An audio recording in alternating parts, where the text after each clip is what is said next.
오늘 주신 하나님의 말씀은 마가복음 8장 1절에서 10절까지 말씀입니다. 마가복음 8장 1절에서 10절까지 말씀을 우리 같이 함께 읽도록 합니다. 같이 읽습니다. 그 무렵에 또 큰 무리가 있어 먹을 것이 없는지라 예수께서 제자들을 불러 이르시되 내가 무리를 불쌍히 여기노라. 그들이 나와 함께 있은지 이미 사흘이 지났으나 먹을 것이 없도다. 만일 내가 그들을 굶겨 집으로 보내면 길에서 기진하리라. 그 중에는 멀리서 온 사람들도 있느니라. 제자들이 대답하되 이 광야 어디서 떡을 얻어 이 사람들로 배부르게 할 수 있으리까? 예수께서 물으시되 너희에게 떡 몇 개나 있느냐? 이르되 7 이렇소이다 하거늘 예수께서 무리를 명하여 땅에 앉게 하시고 떡 7개를 가지사 축사하시고 떼어 제자들에게 주어 나누어 주게 하시니 제자들이 무리에게 나누어 주더라. 또 작은 생선 2마리가 있는지라 이에 축복하시고 명하사 이것도 나누어 주게 하시니 배불리 먹고 남은 조각 7강주리를 거두었으며 사람은 약 4,000명이나 이었더라. 예수께서 그들을 흩어 보내시고 곧 제자들과 함께 배에 오르사 달마누다 지방으로 가시니라. 아멘. 오늘 말씀의 제목은 없습니다 라고 말해도 괜찮습니다 라는 제목으로 하나님의 말씀을 함께 나눠보려고 합니다. 성도 여러분, 지난 한 주간 혹시 살아가시면서 혹시 마음속에 이런 탄식 해보신 적 없으십니까? 아, 또 시작이네. 왜 또 문제가 터졌지? 라는 생각을 혹시라도 해보신 분 계십니까? 지독하게 안 풀리는 문제가 겨우겨우 기도해서 해결이 됐는데 이제 좀 숨 좀 돌리나 싶었는데 다음날 눈을 뜨면 또 다르시 기다렸다는 듯이 또 다른 문제가 우리를 찾아올 때가 많이 있죠. 자녀 문제가 해결되니 재정적인 어려움이 찾아오고 직장 일이 좀 풀리는가 싶더니 건강에 적신호가 켜질 때가 종종 있습니다. 밑 빠진 물에 물 붓는 듯이 채워도 끝이 없는 인생의 결핍 앞에 서면 우리는 숨이 턱 막히고 지치게 마련이지요. 그럴 때마다 우리 마음속에 원망 섞인 투정이 불쑥 튀어나옵니다. 하나님, 응답을 주실 때 좀 넉넉히 한 번에 넉넉히 주셔서 다시는 걱정 안 하고 살아갈 수 있게 해주시면 안 됩니까? 왜 매번 이렇게 아슬아슬하게 살아가게 하십니까? 라는 기도가 나올 때가 종종 있지요. 오늘 본문 1절은 바로 그런 자들의 고민, 또 저희와 같은 고단한 일생을 대변하는 단어 하나로 시작하고 있는 것을 볼 수가 있는데 그 단어는 또라는 단어입니다. 제가 1절을 한번 읽어볼게요. 또 그 무렵에 또 큰 무리가 있어 먹을 것이 없는지라 예수께서 제자들을 불러 이르시되. 또라는 단어가 저에게는 굉장히 크게 다가왔습니다. 왜 우리 삶에는 이렇게 지긋지긋한 또라는 결핍이 반복되는지, 그리고 그 결핍의 자리에 숨겨두신 놀라운 무슨 뜻이 있는지에 대한 생각이 많이 들어서 이번 주에는 이 설교를 준비하며 참 많은 생각을 했던 것 같아요. 여러분, 또라는 단어를 통해서 또 큰 무리가 있어 먹을 것이 없는지라 예수께서 제자를 불러 이르셨다라는 말이죠. 기억나십니까? 마가복음 6장에서 우리는 오병이어의 모습을 보았어요. 물고기 2마리와 떡 5개로 몇 명을 먹었다 그랬죠? 남자 장정만 5,000명을 먹이고 나머지 광주리에 음식을 남길 정도로 먹었다라고 말했습니다. 그 기적의 현장에서 제자들은요, 예수님의 능력을 맛봤습니다. 엄청난 은혜도 경험했고 응답도 경험했습니다. 야, 예수님 옆에 있으면 대박이 날 수 있겠구나라는 생각을 있었습니다. 그런데 예수님과 같이 다니는 시간이 얼마 지나지 않아서 똑같은 문제가 또 생기는 거죠. 3일 동안 광야에서 말씀을 듣던 그 예수님 곁에 있던 무리가 또 먹을 것이 없어서 굶어 죽을 지경에 되었다라고 말하는 거죠. 여러분, 제가 아까 말씀드렸듯이 은혜든 응답이든 한 번 왕창 받아서 10년 동안 아무 걱정 없이 살아갈 수 있는 그런 일은 왜 안 일어나는 걸까요? 3일 동안 배고픔 필요 없이 그냥 그때마다 예수님께서 자동적으로 꺼내서 주는 얼마나 좋을까요? 이런 생각도 해봤습니다. 그때 떡 5개와 물고기 2마리로 5,000명을 먹이는 게 아니라 떡이나 그런 걸 만드는 게 아니라 욤을 만든 변도, 도시락을 만들었으면 어땠겠어요? 뚜껑을 열면 그 안에 음식이 항상 차 있는 도시락을 나눠줬다면요.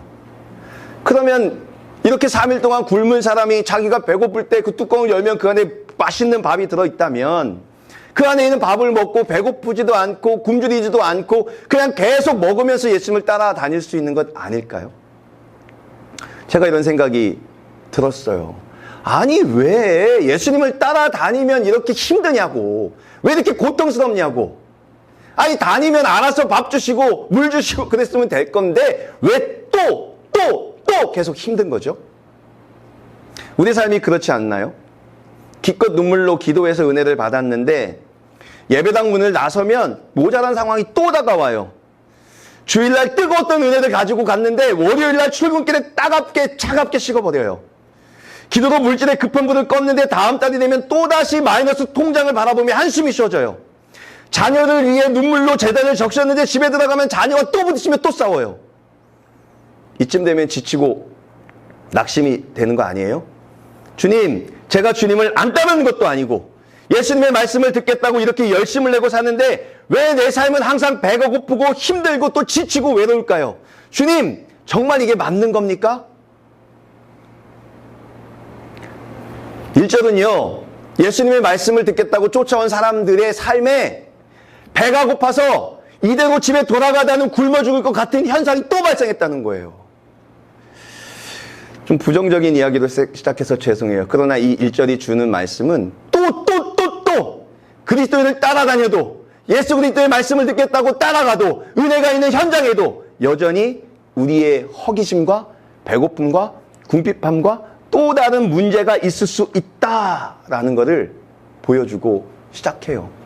예수님 따라다니면 예수님이 모든 것 다 책임져. 누가 그랬나요? 은혜가 넘치면 배도 안 고파지죠. 은혜가 넘치면 거기에 대한 은혜와 하나님의 능력 때문에 굶지 않아야 되죠. 그게 은혜 아닙니까? 그런데 지금 어떤 상황이요? 예수님을 따라온 사람들이 예수님과 3일 동안 있었는데 뭐가 없다고요? 먹을 것이 또 없더라. 이렇게 일자를 시작하고 있습니다. 그래서 예수님께서 이런 모습을 본 다음에 또 먼저 행동하세요. 제자들 불러서 하시는 말씀이 있는데 2절과 3절 우리 함께 같이 읽어볼까요? 2절과 3절입니다. 같이 읽습니다. 시작. 내가 우리를 불쌍히 여기노라. 그들이 나와 함께 있은지 이미 사흘이나 되었으나 먹을 것이 없도다. 만일 내가 그들을 굶겨 집으로 보내면 길에서 기진하리라. 그 중에는 멀리서 온 사람들도 있느니라. 아멘. 예수님께서 그렇게 3일 동안 굶은 사람들이 집에 돌아가면서 굶을 것을 아셨기 때문에 제자들을 불러놓고 예수님께서 말씀하기 시작하는 거죠. 내가 저 사람들을 보니까 엄청 불쌍하게 여겨져. 그들이 나와 있은 지 이미 사흘이나 되었는데 먹을 것이 없어. 만일 내가 그들을 굶겨서 집으로 보내면 길에서 쓰러질 것 같아. 그 중에 멀리 온 사람들도 있지 않니? 라는 말을 한다는 거죠. 좀 전에 말씀드렸지만 은혜가 넘친다고 누가 배가 안 고픈다고 했습니까? 은혜가 넘치는 곳에서 3일이나 은혜를 받았음에도 불구하고 그 사람들은 여전히 배고프고 굶어 죽을 지경에 떠있었다라는 거죠. 그러나 너무 감사한 건 뭐냐면 예수님의 관심이 결코 영적인 영역에만 머물러 있지 않다는 걸 보여주고 있어요. 종교적인 사람들은 흔히 기도하면 다 해결된다, 예배만 잘 드리면 된다라고 말하지만 일상적인 문제는 하나님이 쳐다보지도 않는다라고 말하지만 주님은 그렇지 않죠. 예수님이 걱정하시는 건 뭘까요? 은혜 받은 사람들이 돌아가다가 배고파서 쓰러질 것을 걱정해 주시는 거죠. 그러니 줄인 배를 보시고 집으로 돌아갈 때 길에서 지쳐질 일상의 걸음과 낙오될 영혼들을 보시는 곳이 예수님이다라고 말하면 조금은 안심이 돼 가고 있어요. 우리도 마찬가지잖아요. 교회에서 어떤 헌신적인 일을 하다 보면 그 일을 위해 시간을 내다 보면 내 삶에서 펑크나는 부분이 분명히 있을 거예요. 그러니 생각하죠. 이게 맞나? 이게 맞나?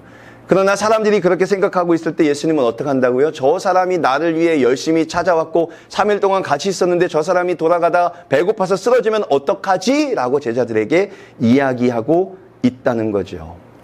예수님은 예수님을 다른 날 챙기지 못한 삶의 공백과 펑크난 자리를 이미 다 보고 계시고 그것을 우리의 입장에서 가장 애타하게 걱정하고 있다는 모습을 여기 2절과 3절에서 보여주고 있다는 건 참으로 감사한 일 중에 하나인 것 같습니다. 어쨌든 잘 보세요. 1절 뭐였죠? 또 먹을 것이 없어요. 예수님께서 제자들을 불러요. 얘들아, 내가 저 사람들이 보니까 너무 불쌍한데 저대로 보냈다가는 길에서 굶어서 죽을 지경이니 어떻게 해야 될지 나도 잘 모르겠네 라고 말씀하시는 것 같습니다.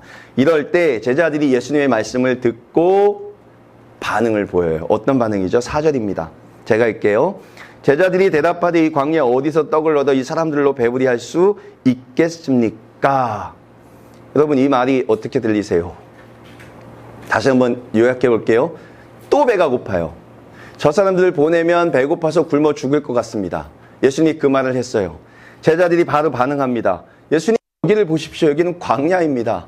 어디에서 저 많은 4,000명이나 되는 사람들에게 먹을 것을 찾을 것이며 살 것이며 먹일 수 있겠습니까? 라고 말하는 거죠. 이 제자들의 대답이 맞지 않습니까? 이 사람들의 말은 100번 맞는 현실이죠. 거기에는 광야였습니다. 주변에는 식당도 대형마트도 배달립도 없고 4,000명을 먹일 만한 비축 창고도 없는 결핍의 땅이 광야였지요. 제자들은 주님의 말씀을 듣자마자 본능적으로 자기의 주머니를 뒤적였을 거예요. 동전 몇 개를 만지작거렸겠죠. 서로 눈치를 보았겠죠. 그리고 짚은 절망 끝에 내린 결론은 뭐예요? 예수님, 우리에겐 저 사람들을 먹일 만한 그 무언 것이 없습니다. 왜 우리한테 말씀하세요? 여기 지금 광야인 거 안 보이십니까? 지금 여기서 음식을 구할 수 있습니까? 여기서 음식을 살 데가 있습니까? 가서 적선할 데 있는 집이 있습니까? 광야잖아요. 왜 우리한테 말씀하세요? 라고 결론을 내렸다는 거죠. 이거는요, 남 얘기가 아니에요. 목회를 하는 저와도 똑같은 자리에 설 때가 있습니다. 교회 안에 성도님들이 아파하고 가정이 흔들릴 때, 재정적인 한계에 부딪힐 때, 사역을 유지하고 이끌어가기 어려울 때마다 제 안에서 자꾸 답을 찾으려고 둥둥거립니다. 내가 목회자로서 기도가 부족했나? 내가 더 밤낮으로 뛰어야 했지 않을 것인가? 내 열심과 내 능력과 내 헌신으로 이 문제를 어떻게든 해결해야지 라는 생각으로 제 주머니를 막 찾고 있다고요. 어떻게 하면 이걸 해결할 수 있을까? 어떻게 하면 이것을 슬기롭게 넘길 수 있을까? 어떻게 하면 이 방법들을 동원해서 이것들을 할 수 있을까? 그러다가 맨 마지막 답은 뭔지 아세요? 제 주머니에 빈 걸 보고 예수님, 저 아무것도 없어요. 여지까지 다 썼는데요. 없어요. 저 광야지 않습니까? 어디서 도구합니까? 나도 고갈됐습니다. 나도 아무것도 없습니다. 왜 저한테 자꾸 저 사람들 먹이고 책임지라고 하고 그 사람들 맡기세요라고 말할 수밖에 없는 상황인 것 같아요. 어느 순간 깊은 무력감과 함께 깨닫게 되죠. 나 역시 아무것도 없는데 나는 지금 광야에 서 있는데 나 역시 지쳤고 나 역시 배고프고 무언가 더 할 수 없는데 왜 예수님 저한테 저 4,000명이나 되는 사람들에게 먹이라 그러세요? 아 이건 말도 안 되지 않나요? 예수님도 보시잖아요. 광야잖아요. 우리 3일 동안 같이 있었잖아요. 나도 배고파요. 내 주머니에 뭘 더 찾아내요? 라는 말로 들리는 거죠. 여러분의 삶은 어떠십니까? 부모는 사랑하는 자녀에게 더 좋은 것도 행복한 환경을 만들어주고 싶은데 줄 것이 없어서 미안하지 않으세요? 남편은 가장으로서 가족들을 위해 어떻게든 더 버티고 책임지고 싶은데 이제 몸도 마음도 다 없어져 버틸 힘이 없다고 눈물 흘리지 않습니까? 아내는 가정을 더 사랑하고 품어주고 싶은데 내 마음의 여유가 바닥을 드러내서 작은 일에도 짜증이 나지 않으십니까? 청년들과 직장인들은 어떤가요? 치열한 세상에 더 잘 내내고 싶은데 현실의 벽이 너무 높아 이미 지칠 때도 지쳐있지 않나요? 그래서 결국 우리 세상 앞에서 그리고 하나님 앞에서 고개를 숙인 채 이렇게 말하고 있죠. 주님! 저도 지금 광야에 서 있습니다. 뭘 더 하라고요? 아무것도 가진 것이 없습니다. 제겐 아무것도 없습니다. 제자들이 한 답은요, 어쩌면 우리를 대변하고 있는 것 같아요.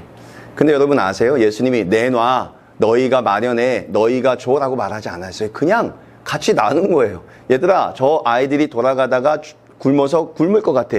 그러면 어떡하지? 라고 말하는 건데 괜히 이 사람들은 내 안에서 뭘 찾은 줄 알고 내가 찾아내야 될 것 같고 내가 해결해 줘야 될 것 같고 내가 4,000명을 먹여야 될 것 같고 막 그런 생각을 가지고 있었다는 거죠. 사랑하는 성도 여러분, 이 제자들이 한 말은 어쩌면 우리와 똑같은 생각일 수 있다는 생각이 들었습니다. 모르겠어요. 여러분은 잘 모르겠지만 저 같은 경우는 그런 것 같이 느껴졌습니다. 아까도 말씀드렸지만 어떤 문제가 생기고 어떤 일이 생기면 제 주머니를 찾거든요. 어떻게 해결해 주지?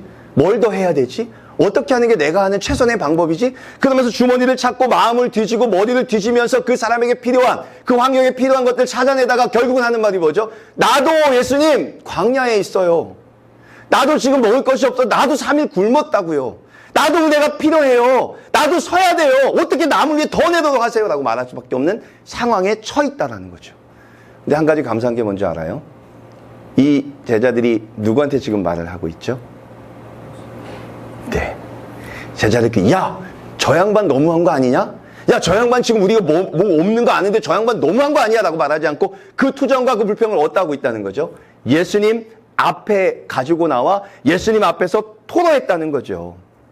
사랑하는 성도 여러분, 믿음이 좋지 않은 사람, 좋은 사람은 혹은 좋은 사람은 할 수 있다, 다 있습니다 라고 말하는 호언장담하는 사람이 아니에요. 내 삶이 텅 비어 버렸을 때 내 무능함과 내 한계를 숨기고자 포장하지 않고 주님 앞에 나와서 주님, 저 정말 아무것도 없어요. 저 무능함 아시잖아요. 내 한계 아시잖아요. 나의 한계와 나의 무능함을 포장하지 않고 주님 앞에 나와서 주님, 저는 정말 아무것도 없어요 라고 솔직하게 고백할 수 있는 사람, 그 사람이 저는 진짜 믿음의 사람이라는 생각이 들었어요. 사랑하는 성도 여러분, 아프면 아프다고 투정 부리세요. 누구 앞에서? 예수님 앞에서. 정말 내 것을 끄집어내도 아무것도 할 수 없어서 나의 무능함 때문에 정말 미쳐 지경일지라면 여러분 그 마음을 그대로 토로하세요. 나 예수님 아무것도 없어요. 나도 지금 없어요. 나도 지금 아무것도 소유할 수 없어요. 나도 지금 배고파요. 라고 고백하는 모습이 예수님 앞에서 했다는 모습을 보여주게 된다는 거죠. 그런데 예수님께서 말씀하시는 것이 뭐가 있을까요? 5절 말씀 함께 보실까요? 5절 같이 읽습니다. 시작. 예수께서 물으시되 만약에 엄격한 지도자나 직장의 상사였다면 제자들을 무섭게 책망하지 않았을까요? 너희 지난번 오병이어 기적을 보고 학습 능력이 없냐? 사람이 이렇게 많이 모일 거라면 눈치껏 행정적인 대비를 해놨어야지. 왜 이렇게 대책이 없어 이놈 새끼들 이러지 않았을까요? 4,000명이 모여서 내가 며칠 동안 강의하는 거 너 일반화된 것이고 며칠 동안 구문했는데 왜 이 사람들을 먹일 만한 준비도 하지 않았고 이 사람들에게 도시락을 챙겨오라고 말도 하지 않았어라고 다그치지 않았을까요? 하지만 주님은 책망하지 않으십니다. 예수님은 부드럽게 말씀하십니다. 아니다 얘들아, 나는 너희에게 이 4,000명을 너희 힘으로 다 책임지라고 먹이라고 무거운 짐을 준 게 아니란다. 왜 벌써부터 너희에게 없는 것 때문에 기가 죽어 있니? 그런 게 아니야. 내가 진짜 묻고 싶은 건 아주 작고 초라해도 좋으니 너희가 지금 가지고 있는 것, 마지막 남은 거 아주 조금이라도 좋으니 그대로 가지고 와서 내게 보여줄 수 없니? 라고 말하는 것 같은 거죠. 저도 죽을 것 같아요 라는 사람들에게 너에게 모든 것을 다 책임지라는 게 아니야. 일단 내가 너에게 원하는 건 한번 너희에게 그래도 조금이라도 남은 게 있다면 그걸 찾아서 나에게 가져왔으면 좋겠어 라고 하는 거죠. 그렇게 제자들이 찾아 나섰더니 몇 개가 있을까요? 이번에는 떡 7개, 물고기 2마리. 지난번보다 더 많아졌죠? 사람은 몇 명이요? 4,000명. 9개에 먹을 게 있습니다. 제가 계산해 보니까 4,000명을 먹어야 되는 게 100%라면 지금 이 사람들이 갖고 온 그 9개는 0.2%의 음식만 있었다는 거죠. 여러분, 이 4,000명이나 되는 사람들이 있는데 5개 떡과 7개 떡과 2마리의 물고기를 가지고 오면 누구 코에 붙이겠습니까? 차라리 안주는만 못해서 무리해서 싸움이 일어날 지경 아닐까요? 아마 제자들도 이것을 꺼내놓으면서 얼굴이 화끈거렸을 수 있어요. 창피해서 고개를 들지 못할 수도 있습니다. 그러나 예수님께서 이 지점에서 온 우주를 흔드는 기적적인 현상을 발생하는데요. 예수님께서 그 물고기와 그 떡을 가지시고 축사하시고 제자들에게 말씀하세요. 얘들아, 이것을 사람들에게 나눠줘라. 제자들이 그것을 받아서 사람들에게 나눠주기 시작합니다. 그러니 그것이 띄우면 띄울수록 없어지는 게 아니라 그 떡 7개와 물고기 2마리가 끊이지 않고 계속적으로 사람들에게 나누어주고 4,000명이 다 먹고도 남을 만한 충분한 양의 음식으로 변해 있었다라는 말을 하고 있는 거죠. 사랑하는 성도 여러분, 우리의 삶이 이와 같을 때가 참 많이 있습니다. 저는 예수님의 말씀을 대언하는 설교자이고 이 시간에 이 단상에 오르기 전 피를 말리는 치열한 고민을 합니다. 우리 성도님들이 일주일 동안 세상에서 상처받고 찢기며 살다가 교회에 오시는데 무언가 대단한 영양가 있는 영적 양식을 듬뿍 쥐어드리고 싶은데 제 능력을 돌아보면 제가 갖고 있는 이 기대치를 돌아보면 너무나도 보잘것이 없고 초라해서 늘 성도님들께 미안한 마음을 안고 제단에 오를 때가 참 많이 있습니다.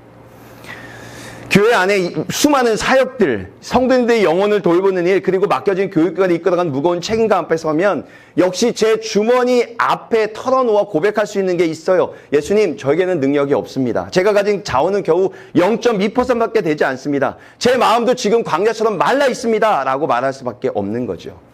그러나 그렇게 낙심해 있는 차로 성도들과 상황과 모든 걸 바라보는 게 아니라 다시 시선을 돌려서 예수님을 바라보면서 예수님, 저에게 남은 것은 이 0.2%의 힘밖에 없습니다. 저에게 남은 것은 아직까지 초자하지만 아무것도 가진 것밖에 없습니다라고 예수님께 올려드릴 때 내가 너에게 전부를 책임지라고 말하는 건 아니야 라고 말씀하시면서 제가 가진 제 시간 아니면 제가 가진 그 소박하지만 그 능력을 받으셔서 예수님께서 그곳에 뿌려주시고 그곳에 능력으로 베풀어주시고 예수님께서 그곳에 아주 큰 응답으로 내려주신다는 말씀을 오늘 말씀을 통해서 보여주고 계시는 거죠. 사랑하는 성도 여러분, 혹시라도 여러분의 자녀를 바라보면서 여러분의 상황을 바라보면서 지가 죽어서 저걸 해내야 되는데 아무것도 할 수 없다라고 낭망하시는 분이 혹시 계십니까? 그렇다면 저는 여러분에게 이런 말씀을 드리고 싶어요. 그 상황을 바라보던 시선을, 그곳을 바라보던 그 눈을 잠시 딴 데 돌리십시오. 어디로요? 예수님께로 향하십시오. 예수님, 할 게 없습니다. 더 이상 힘이 없습니다. 해봤거든요. 열심히 달려봤는데 안 됩니다.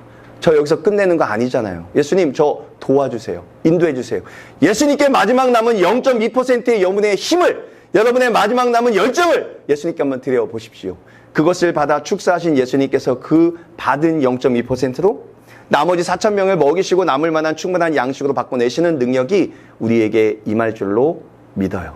그것을 가르쳐주기 위해서 또를 계속 허락하시고 계속 내가 해야 돼, 내가 정말 이걸 다 해내야 돼 라고 생각하는 사람들에게 예수님을 바라보고 예수님을 통해서 가는 축복을 알려주시는 능력이 오늘 말씀을 통해 주어진다는 것을 기억하면서 우리도 남은 0.2% 예수님 없습니다, 예수님 정말 부족합니다라고 고백하면서 예수님을 바라보고 나아가는 그런 저와 여러분 되시기를 간절히 소망하고 소망합니다. 우리 함께 찬양할까요? 우리 찬양하겠습니다. 주가 이레시네 라는 찬양인데요. 이게 아마도 이렇게 작은 떡과 물고기의 성경 말씀을 보고 이 작곡가가, 작사자가 이걸 이렇게 한 것 같아요. 지금 이 제자들이 한 거는 뭘까요? 예수님께서 저 사람들에게 먹을 게 필요할 것 같아 라고 말할 때 자신을 바라봤습니다. 자신의 주머니를 바라봤고 내가 준비한 걸 바라봤어요. 아무것도 없었어요.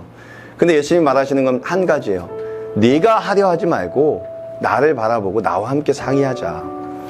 너에게 있는 게 물고기 2마리와 떡 7개의 연정, 그것이 나의 손에 올려질 때 내가 그것을 4,000명을 먹이고도 남을 만한 음식으로 만들어낸 내가 전능자야. 그러니까 네가 다 하려고, 네가 그동안 하려고 했던 모든 거 내려놓고 나하고 같이 가보자라고 하는 거 아니겠습니까? 그것을 알려주시기 위해서 또 계속적인 배고픔을 허락하신다라고 오늘 말씀이 보여주고 있어요. 여러분, 혹시 안 되는 부분이 있어서 지금 무너져 있는 분 계시지 않아요? 아니 일주일 전에 또 문제 겨우 하나 해결했더니 왜 맨날 나만 이래? 왜 내 삶이 이렇게 비극적이야? 남은 이렇게 맨날 이렇게 내 삶이 이렇게 맨날 이런 점만 있어? 왜 그럴까요? 우리가 그 모습을 가지고 예수님께 나아가, 예수님, 저 이제 진짜 너무 지쳤어요. 저 진짜 아무것도 못할 것 같아요. 라고 예수님을 바라보고 예수님께서 너에게 있는 게 몇 개야? 네, 저는요, 이거 할 수 있는 아무것도 없지만 저에게 요만큼의 능력은 있습니다. 그래, 그거 나와 함께 고민해보고 나하고 같이 해보자라고 축사하시면 그것이 4,000명을 먹이고도 남을 만한 능력이 된다는 걸 보여주시는 거거든요. 여러분, 오늘 꼭 기억하시고 혹시라도 내가 싸지머지고 내가 고민하고 내가 걱정하는 거 있다면 이 시간 마음을 돌려서 예수님을 향해 서시는 시간이 되었으면 좋겠습니다. 우리 함께 찬양하고 함께 기도하고 나가는 시간을 갖도록 하겠습니다.